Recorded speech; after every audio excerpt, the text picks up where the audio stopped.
Hi everyone, and welcome to the second episode of 15 Minute Fridays here with Sandy Docker. Today I have a very special guest with me. My vision for this 15 Minute Friday spot when I first started was not just to highlight authors and their books, but also the massive team behind us that help us get our books into the world and into our readers' hands. So today I am very thrilled to be joined by Claudine Tinellis, who created the Talking Aussie Books podcast. Thank you for joining us, Claudine. Thank you for having me, Sandy. I'm delighted to be here, and hello, everybody. So I've just got Claudine's details up here if you want to catch Claudine's podcast. I guess the first question to ask, Claudine, is what prompted you to start your Talking Aussie Books podcast? Well, a really good question, but I used to listen to lots of podcasts, and one day it was the oddest feeling of walking around Centennial Park, and the podcasts that I listened to they were wonderful and very entertaining, but didn't really give me the answers that I wanted. And really what I was after was podcasts that talk about Australian authors, their inspiration, their journey to publication. So a lot of them seem to be a little bit, focused on more international authors. And I felt like maybe there was a bit of a gap in the market, that perhaps people like me might just be interested in learning about Australian authors and their journey to publication. So in a moment of absolute madness, I came home and I said to my family, I think I'm going to start my own podcast. And I think they all looked at me like I was a bit nutty. And I'm very fortunate I'm very fortunate to have two teenage boys who know about all of these things, and they offered to help me with the technological side of things, and we did a lot of testing, and at the end of it I came to understand that I probably could do this. And then I was also very fortunate to have wonderful friends like you, and also friends that I'd made through the Fiona McIntosh commercial fiction masterclass, people who had already been published, who I could ask to be my guests on the podcast without sort of overreaching myself, in the sense that I wasn't asking people that were, so famous that they wouldn't want to talk to little old me. And so, so I started off with people I knew and people who I was comfortable with, and I just built it up from there. And I think I'm up to about 57 episodes now, or 57 interviews at the least, with a couple up my sleeve for weeks to come. And I thoroughly enjoy speaking to Australian authors, and I'm amazed at the breadth of talent that we have in this country. It astonishes me every single time I see a new book come out. I hear about a new author that I haven't heard about before. I'm very fortunate now that I have publicists that reach out to me from the major publishing houses, and who, ask me, am I interested in interviewing, new and upcoming authors? Of course, I always am.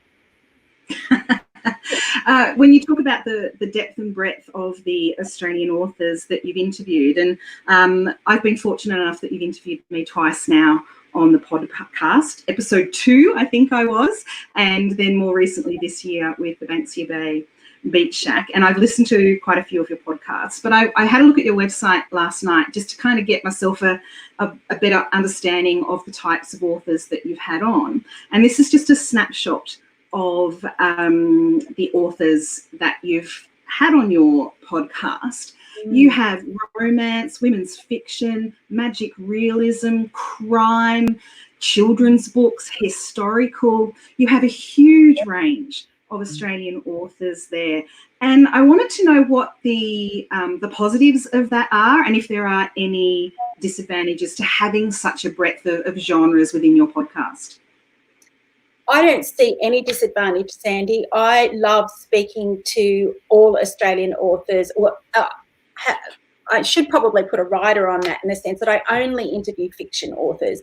And the reason I only interview fiction authors is not because I'm not interested in non-fiction, but Otherwise, I would be, overwhelmed with choice, I guess. And for me, that's one way of limiting choice for myself. But also, as an aspiring novelist myself, it's a way of familiarising myself with the space that I want to be in at some point in time, once my book is published. So really for me, yes, I want to explore, Australian authors, debut authors are particularly exciting for me, but I also, am looking for those authors that I aspire to join one day. And so for me, there's no disadvantage in the breadth.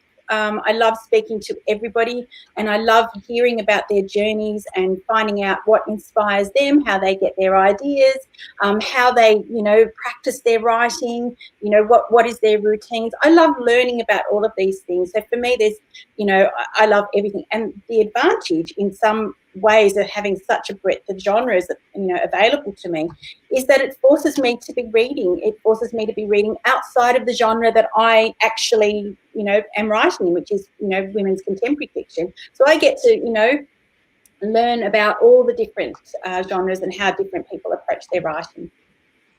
That's going to lead me actually into my next question. And I've been popping up people's hellos here on the screen. I hope you can all see them. Yes. If you have a question for Claudine, please pop them in the message section, and I'll pop them up. Trish Wells has read 6 of those 8 books that I showed up there, which is really lovely.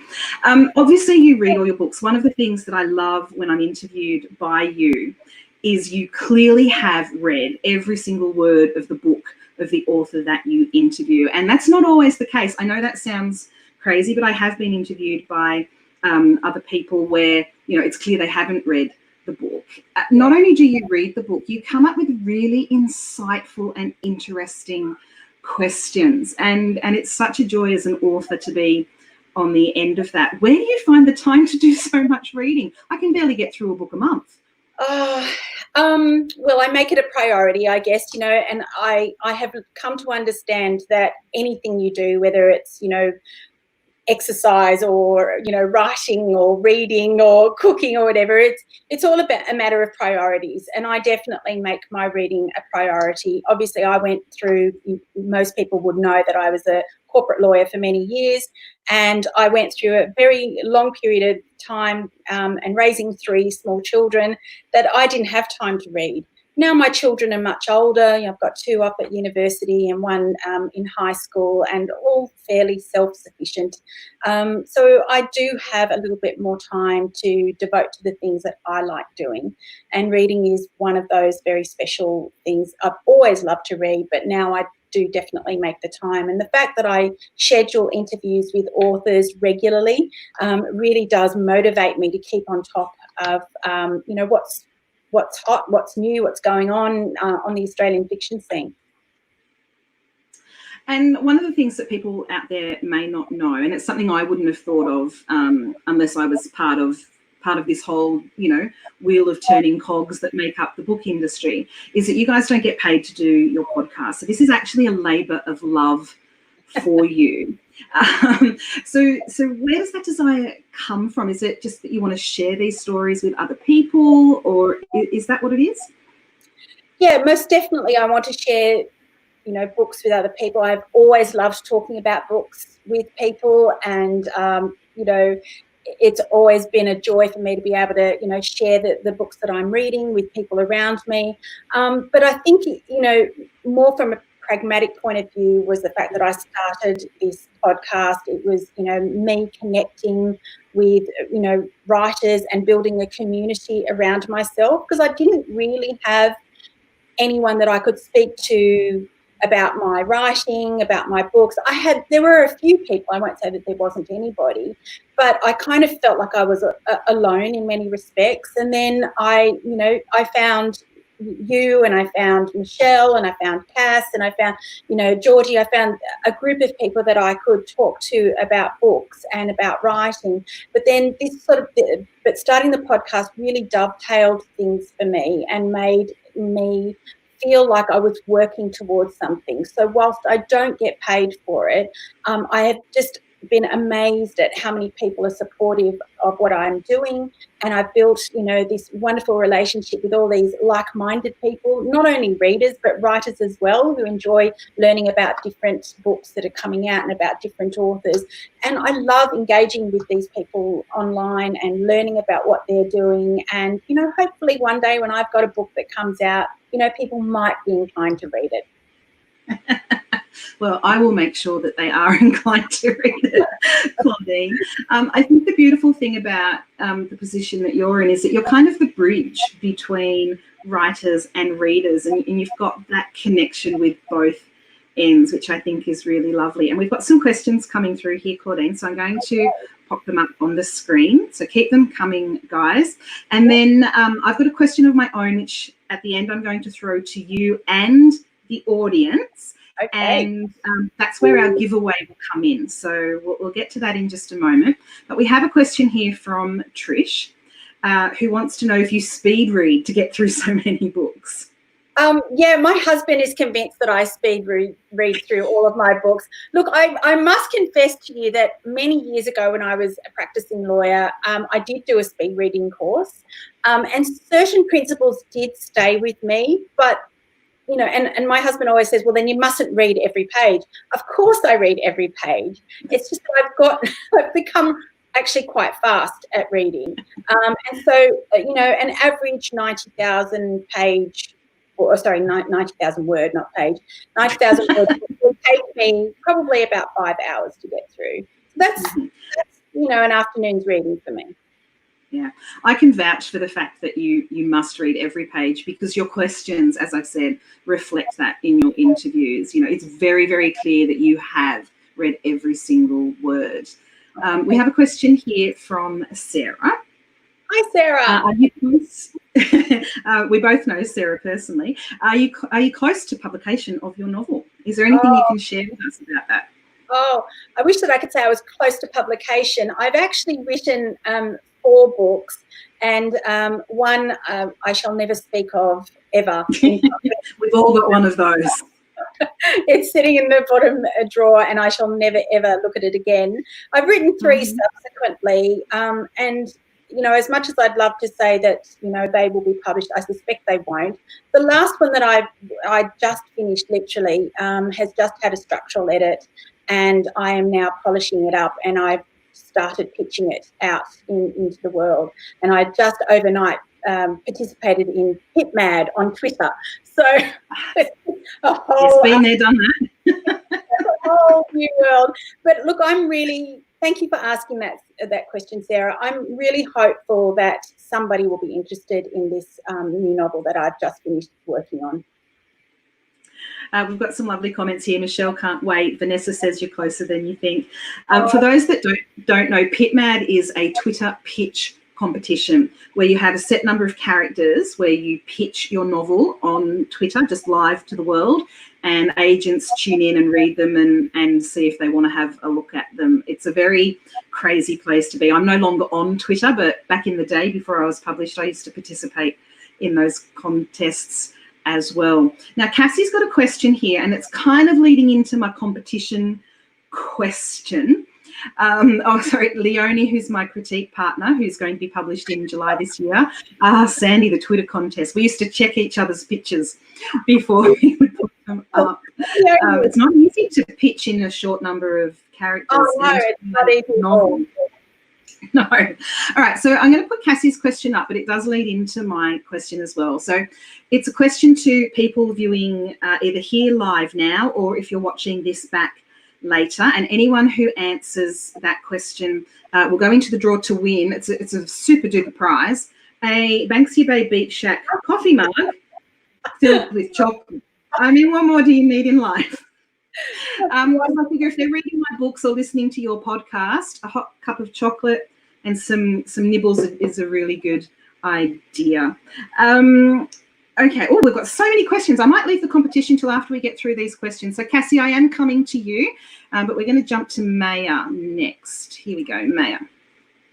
Is there a writing craft book you can recommend, Claudine? Oh, hi, Maya. Yeah, two of my favourite are Stephen King's On Writing. I think most writers would know about that book. But the other one that I genuinely loved, and probably was the one that catapulted me on my current journey, was Fiona McIntosh's How to Write a Blockbuster. And that was the book that was the aha moment for me. It was me when I was, I just stopped practicing law, and I felt like I really was going to make a go of writing a novel.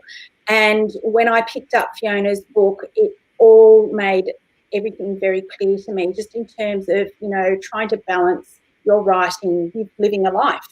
And that was the reason I ended up enrolling in her commercial fiction masterclass, which I did in April 2017. So, yeah, that's a great one there. Yeah. We've got some comments about your writing. Michelle agrees with Vanessa that you're closer than you think you are. Yeah.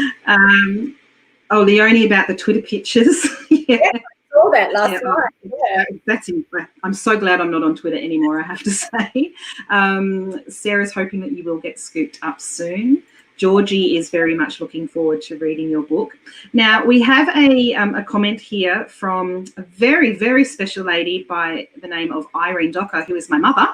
And she's thrilled that she now knows what you look like, Claudine, because I talk about you so much, always positive. So now she's so happy. So we'll get to the competition question and Cassie's question. So this is for both the audience and for Claudine.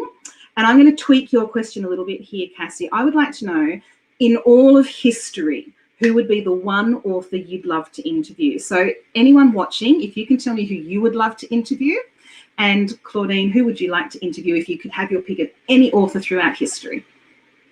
Yeah, this is probably not going to come as a surprise to many of my friends, but I'm a huge Outlander fan.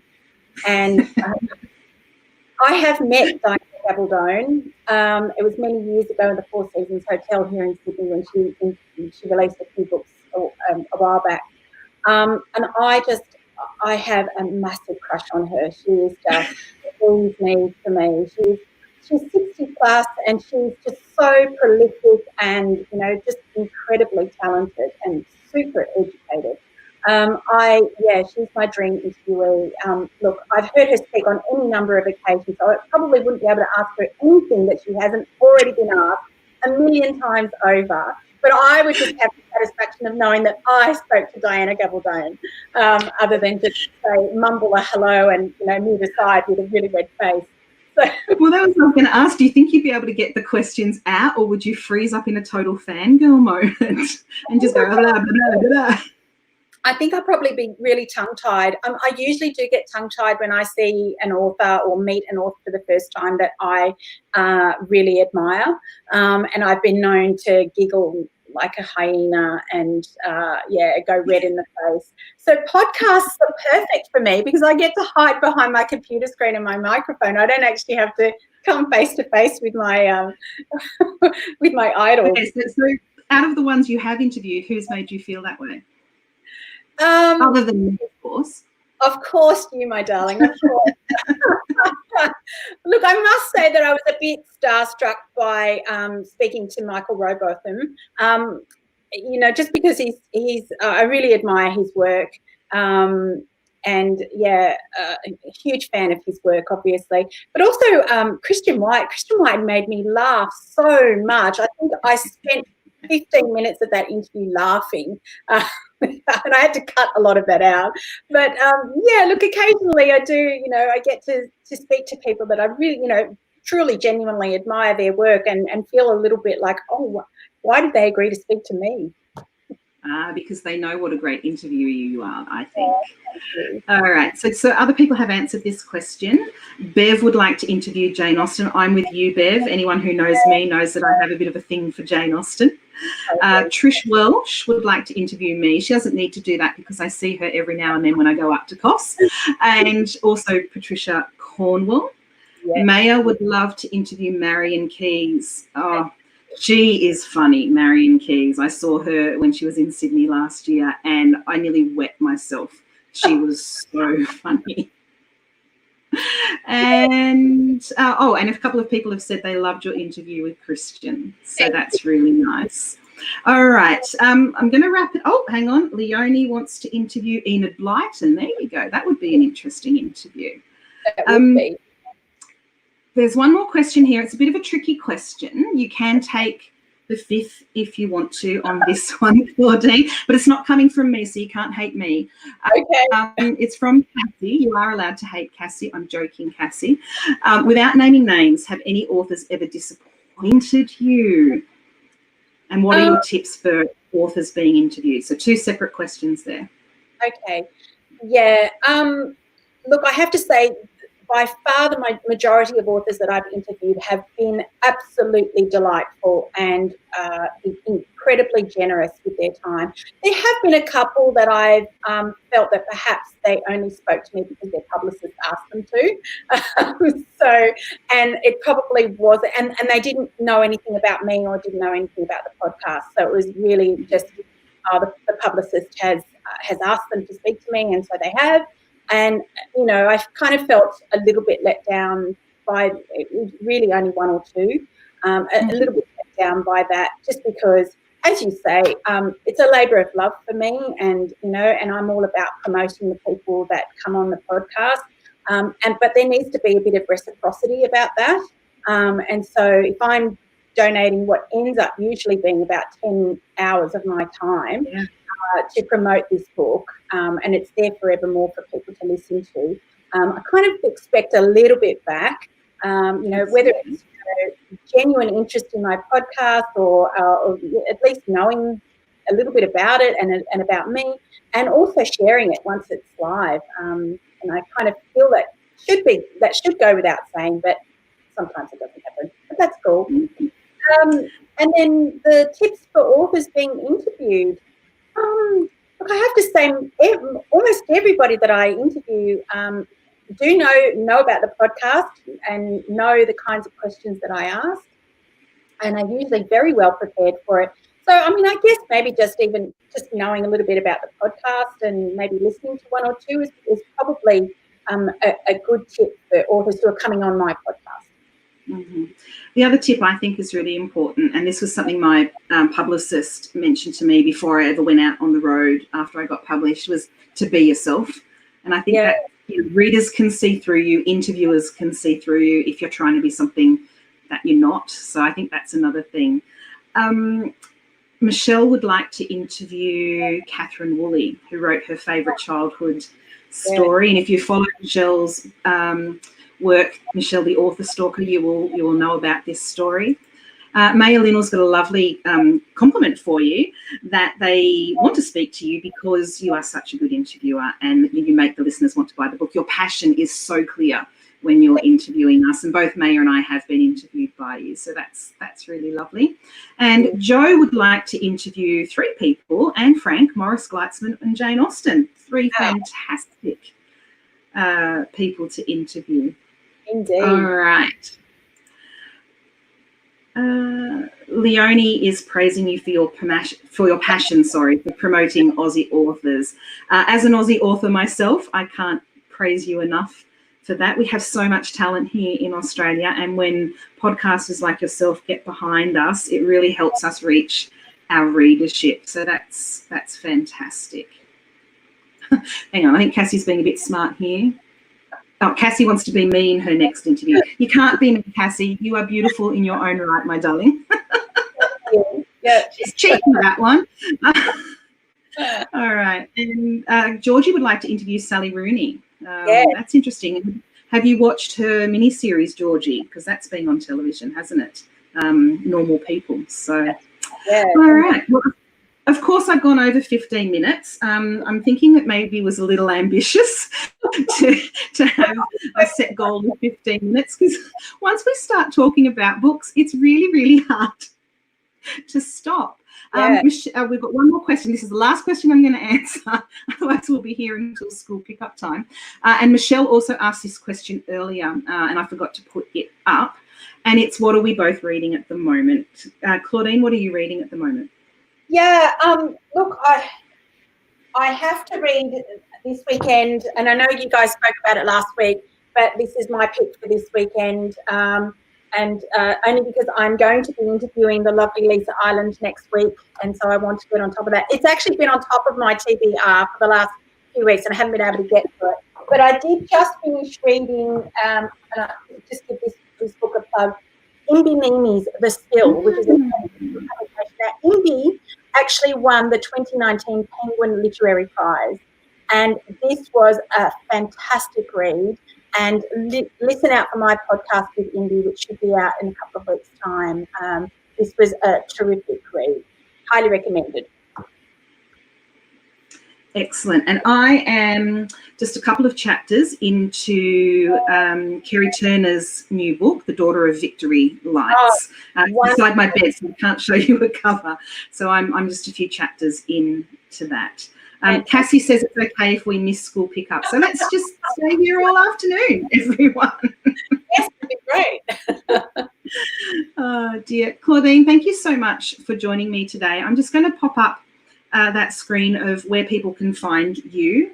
Talking Aussie Books is such a fantastic podcast. As I said, Claudine asks the most amazing questions, very intelligent, very insightful, and so much promotion of Australian authors. So I'm going to do a Molly Meldrum here and say, do yourselves a favour. If you haven't already checked out Claudine's podcast, give it a go. If you love reading Australian authors, that's the place to go.